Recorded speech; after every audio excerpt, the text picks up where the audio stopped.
Гонконг находится на юго-восточном побережье Китая и состоит из Коулунского полуострова и острова Гонконг, на который я и перебрался с материковой части, чтобы посетить пик Виктория, расположенный на высоте порядка 500 метров над уровнем моря, чтобы полюбоваться городом с высоты птичьего полета. Обычно экскурсии по острову Гонконг начинаются с лежащего на южном берегу залива Виктория-Харбор центрального пирса. Отсюда отправляется паром Старферри, проходящий по всей акватории бухты Виктория между островом Гонконг и полуостровом Коулун. Однако ввиду строжайшей экономии финансовых ресурсов, моя экскурсия будет носить исключительно пешеходный характер. В облике Гонконга соединилось множество архитектурных стилей, таких как поздний модерн и постмодерн, конструктивизм и деконструктивизм. Нет практически ни одного всемирно известного архитектора, который бы не оставил свой творческий след в Гонконге. Практическое претворение в жизнь архитектурных проектов в Гонконге происходит быстрее, чем где-либо-то в мире. Здесь нет долгих согласований, ровно как и гражданских инициатив и протестов со стороны экологов, желающих предотвратить планируемое строительство. Возводить по одному этажу в день – это, наверное, золотое правило, используемое в строительстве Гонконга. Использованный язык форм настолько же разнообразен, как содержание какого-нибудь учебника по архитектуре. Однако зданий, строго выдержанных в каком-то одном стиле, здесь не так уж и много. Наиболее часто используемые стройматериалы – это сталь и бетон, алюминий и стекло. Архитекторы, желающие строить в Гонконге, призваны быть не просто художниками, а подлинными мастерами своего дела. Все здания здесь должны выдерживать крайне сильные ветровые нагрузки и сейсмическую активность, так как угроза землетрясений в Гонконге вчетверо выше, чем, к примеру, Сан-Франциско, что обязательно учитывается при строительстве небоскребов.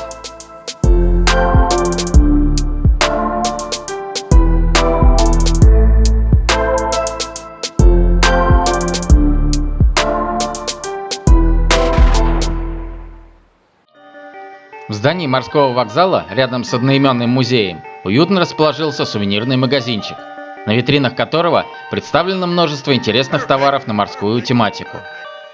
Забавно, что продавец, увидев камеру, сперва запретила мне снимать в магазине, переживая, как мне показалось, за интеллектуальную собственность эксклюзивных и, мягко сказать, недешевых товаров.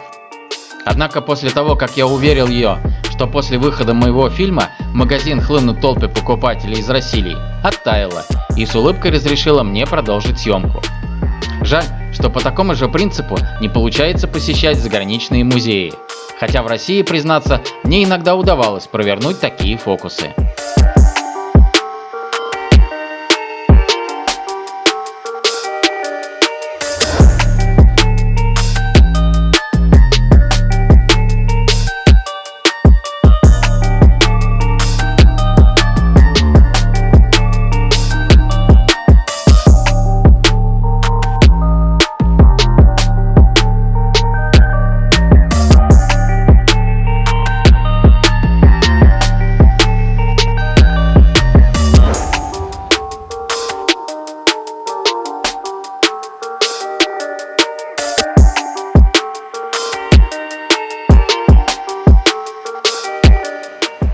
Слушайте, вчера с рынка возвращался и попал на пожар, и вот переехал на остров Гонконг, иду в Макдональдс на обед, и тут тоже какая-то заваруха.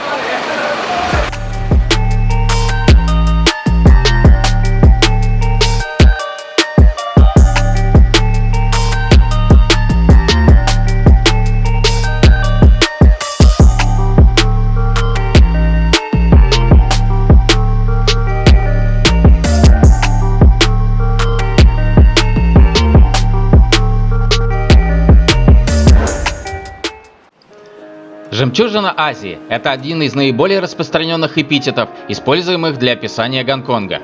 Вместе с тем, его еще часто называют азиатским Нью-Йорком.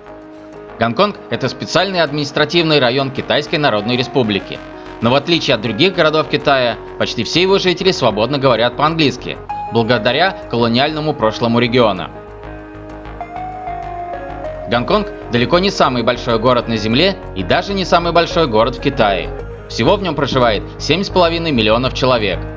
Однако по версии журнала National Geographic, Гонконг является третьим из крупнейших финансовых центров мира и 11-м из крупнейших промышленных зон. Его грузовой порт является третьим по величине в мире, и к его причалу ежегодно швартуется более 7000 морских судов.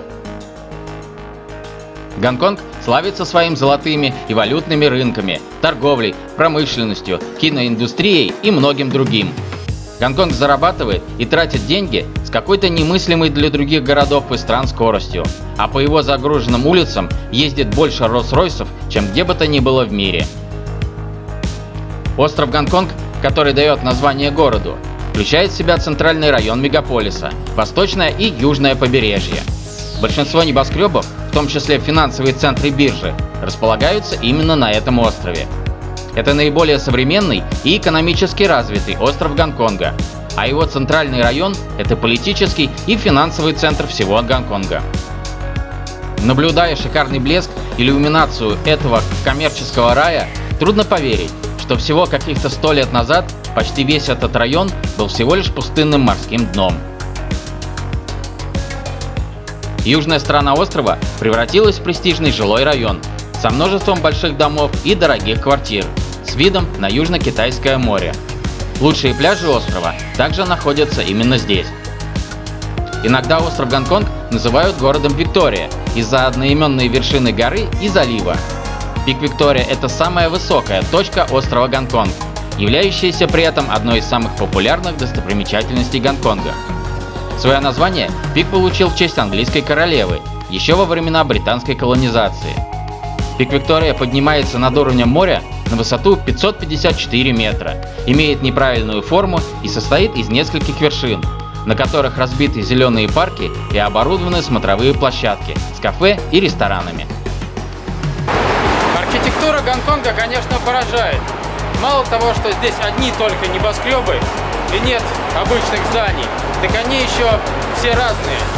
И каждый имеет свою какую-то неповторимую изюминку. Смотрится это, конечно, все очень здорово и великолепно. Общественный транспорт Гонконга отличается исключительным многообразием и удобством. В шаговой доступности всегда найдется остановка какого-либо транспорта, будь то метро, пригородные городские поезда, автобус, паром, трамвай, фуникулер или цепь эскалаторов и травелаторов, ну и, конечно же, такси. Метро – это самый популярный общественный транспорт в Гонконге, соединяющий главный остров Гонконг, полуостров Коулун, новые территории и остров Лантау. В системе метро насчитывается 10 линий и более 80 станций. Поезда ходят часто, а тариф за проезд начинается от $3,5 гонконгских долларов и зависит от продолжительности маршрута. Трамвай – это самый дешевый и самый старый вид транспорта в Гонконге, работающий с 1904 года. Подвижной состав трамваев представлен двухэтажными вагонами, выполненными в стиле 30-х годов прошлого века и, безусловно, является местной достопримечательностью. Местные жители называют его динь-динь из-за характерного звука, который трамвай издает при приближении. Номеров на трамваях нет, зато есть табличка с названием конечной остановки.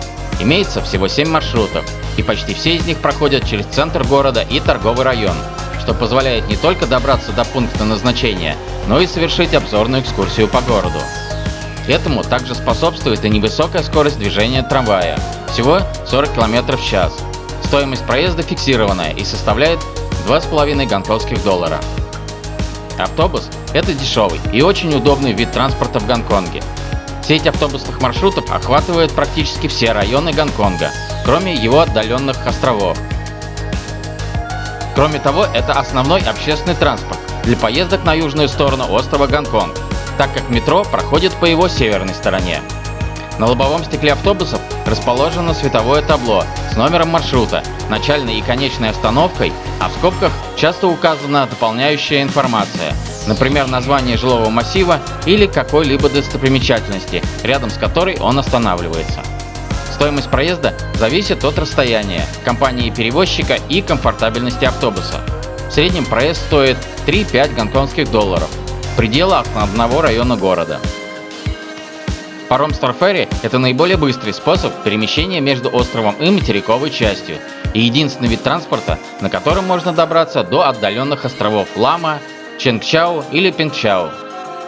Для туристов паромы – это еще и отличная возможность посмотреть на Гонконг со стороны залива и перебраться с острова Гонконг на полуостров Коулун. Остров Гонконг, конечно же, впечатляет.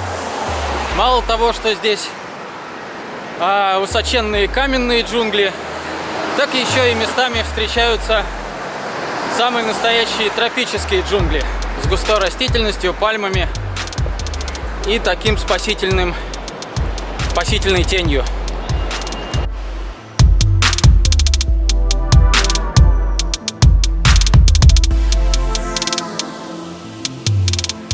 Ну что ж, я приобрел билет на электрическую колесницу, которая сейчас унесет меня вверх в горы. Смущает только тот факт, что разработано сие транспортное средство в 1888 году. Староват трамвайчик. Для подъема на пик Виктория я решил воспользоваться местной достопримечательностью – ретро-трамвайчиком-фуникулером. Можно было бы, конечно, подняться пешком, но, во-первых, это заняло бы много времени, а во-вторых, мне было интересно прокатиться именно на этом виде транспорта, дорогу для которого на склоне горы построили еще в далеком 1888 году.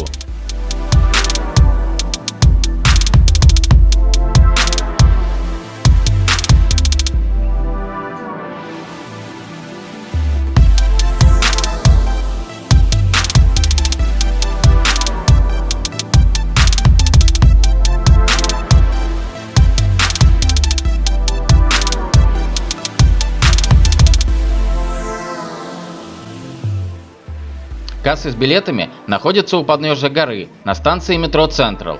Стоимость проезда в обе стороны составляет 52 гонконгских доллара. Билетный фуникулер дает право на посещение платной смотровой площадки, которая находится на крыше здания Пик Тауэр, откуда с высоты в 428 метров открывается потрясающий вид на город Гонконг и залив Виктория.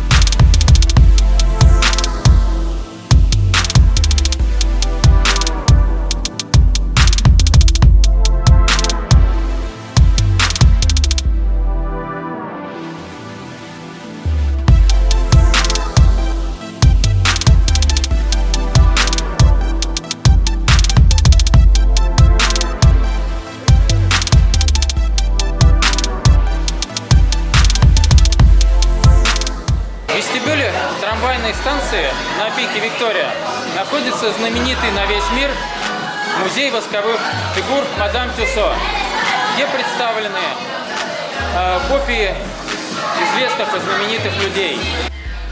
Широко известный во всем мире музей восковых фигур Мадам Тюссо пришел в Азию в начале 2000-х годов. И на данный момент в регионе открыто более 10 филиалов музея, один из которых находится в торгово-развлекательном комплексе Пик Тауэр и занимает в нем 3 этажа. Особенностью музея является наличие большого количества фигур азиатских знаменитостей, многие из которых гонконгцы.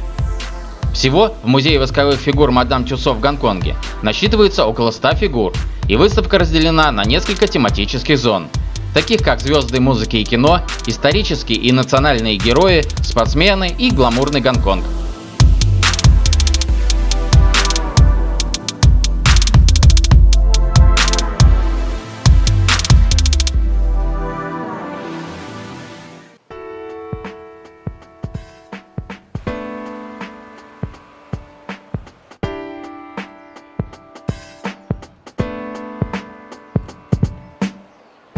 После прогулки по каменным джунглям острова Гонконг приятно посетить джунгли парковые. Парк Коулун – это красивый оазис спокойствия и умиротворения посреди шумных городских улиц, попавших в плен к безмолвным великанам из стекла и бетона. Парк был открыт в 1970 году тогдашним градоначальником сэром Дэвидом Тренчем на территории, где до этого располагались Велфетские казармы британской армии, о которых сейчас напоминает только детская площадка в виде форта с пушками. Парк имеет несколько входов и выходов. У входа, который располагается со стороны улицы Натан-Роуд, начинается аллея с мультяшными персонажами из местных комиксов. Аллея проходит через весь парк и заканчивается спортивным комплексом, включающим в себя несколько крытых и открытых бассейнов, среди которых есть даже бассейн для занятия дайвингом. На территории спорткомплекса имеется специальная спортивная площадка с тренажерами и футбольное поле.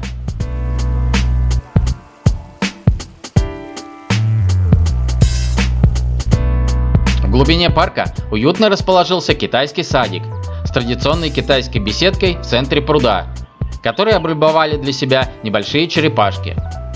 В беседке я встретил местного жителя, который вдохновенно играл на флейте традиционные китайские мелодии, которые очень гармонично вписывались в окружающий ландшафт и способствовали умиротворению и релаксу.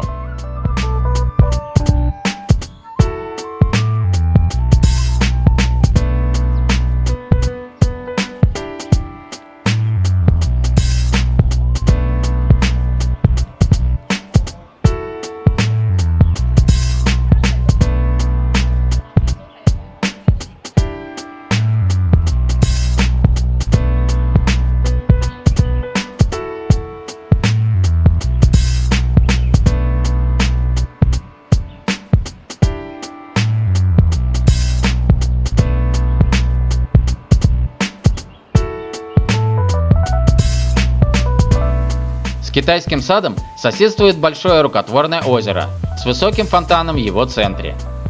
В озере обитают большие разноцветные рыбы, а на его берегах гнездятся около 18 видов птиц, общей популяцией примерно в 200 особей. Среди местной фауны встречаются розовые фламинго, белые и черношейные лебеди, гавайские гуси и множество других представителей семейства пернатых.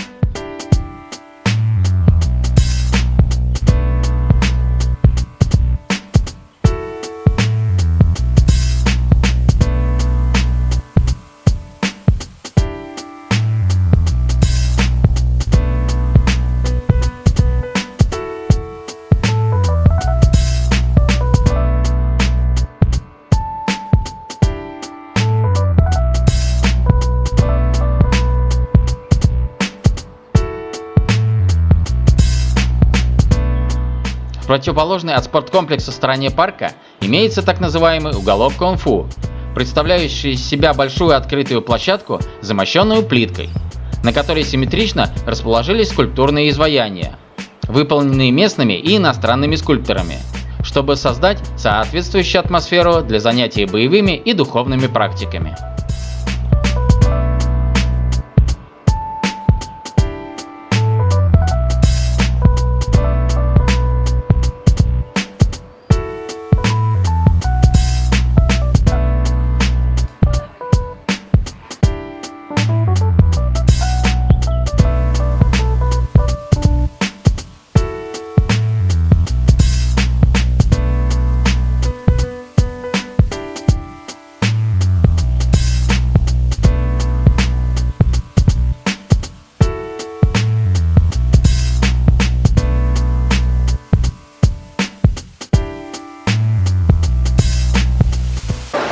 В Гонконге находится просто огромное количество всевозможных бутиков и магазинов ведущих мировых брендов. Однако, поскольку это все-таки Китай, здесь есть и обычные уличные рынки, так близкие и знакомые русскому человеку. И на один из них я и приехал под вечер, чтобы попробовать выбрать себе бейсболку, которую я благополучно оставил в автобусе еще в начале своей кругосветки. Что ж, посмотрим, чем здесь барыжат.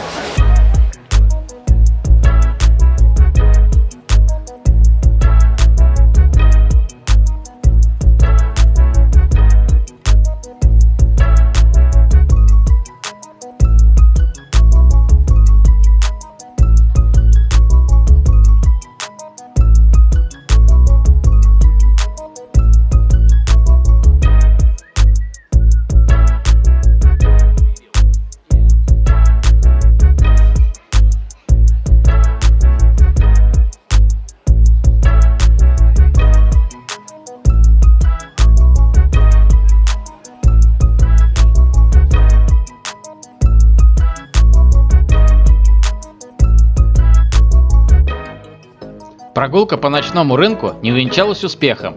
Несмотря на широкий ассортимент и призывы назойливых продавцов, купить бейсболку мне так и не удалось. Качество товаров на прилавках оставляло желать лучшего, а вот цены были вдвое выше цен на таких же рынках только в России. Можно было бы, конечно, поторговаться, однако ничего подходящего для себя я так и не увидел.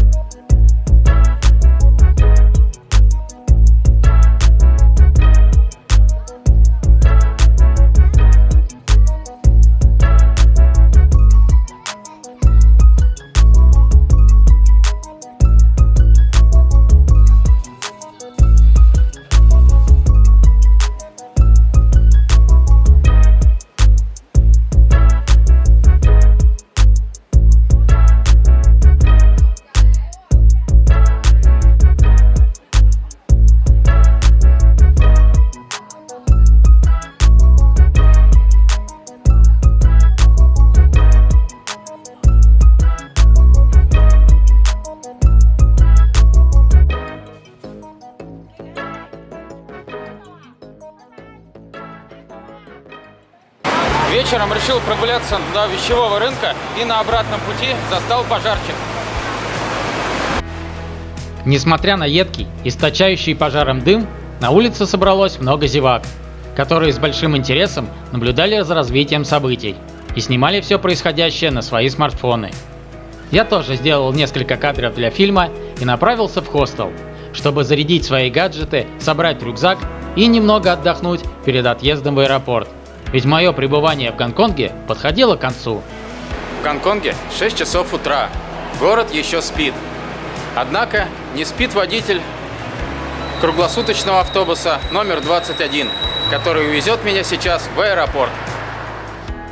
Автобус вез меня по ночным и непривычно пустынным улицам, которые всего через пару часов наполнятся жизнью, и город превратится в один большой муравейник. Меня же ждет самолет, на борту которого закончится эта гонконгская история и начнется новая. Меня уже поманило к себе Манила, а значит, совсем скоро я окажусь на Филиппинских островах. До встречи, друзья!